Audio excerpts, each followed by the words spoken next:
حضور اکرم صلی اللہ علیہ وسلم سید الانبیاء والمرسلین، امام الرسل،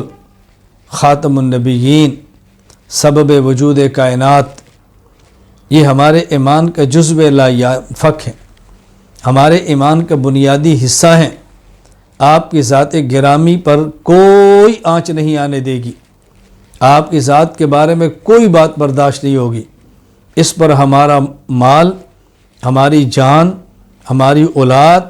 ہمارا گھر، سب کچھ فدا ہے آقا دو جہاں حضرت پاک صلی اللہ علیہ وسلم کی ذات مطہرہ، مقدسہ، پاکیزہ، طیبہ اور طاہرہ پر۔ دنیا بھر میں کسی علاقے میں ہمارے پیغمبر پاک کے بارے میں کسی درجے میں توہین کا پہلو بھی نکلتا ہو، یہ ہم سے برداشت نہیں ہوگا۔ اس لیے ان دنوں میں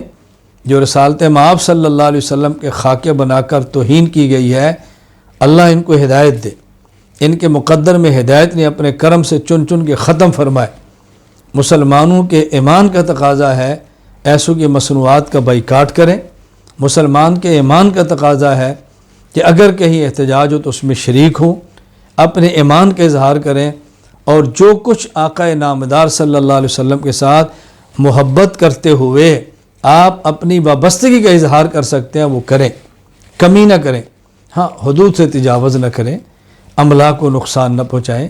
کسی کی جان کا خیال کریں، کسی کی عزت کا خیال کریں، احتجاج کی آڑ میں دکانوں کو تباہ نہ کریں، احتجاج کی آڑ میں بلا وجہ روڈ بلاک نہ کریں، احتجاج کی آڑ میں بچوں اور عورتوں پر زیادتی نہ کریں، احتجاج کی آڑ میں اپنے جذبات کا غلط اظہار نہ کریں۔ یہ بات الگ ہے، لیکن رسول اکرم صلی اللہ علیہ وسلم کی محبت کے اظہار میں یوں میدان میں نکلنا کہ عالم کفر کو اس بات کا اندازہ ہو کہ اس مسئلے پر مسلمان کوئی کمپرومائز نہیں کر سکتے، اس بات کا اظہار کرنا بے حد ضروری ہے۔ اس کے لیے اللہ تعالیٰ مجھے بھی اور آپ کو بھی اور امت مسلمہ کے ہر فرد کو قبول فرمائے۔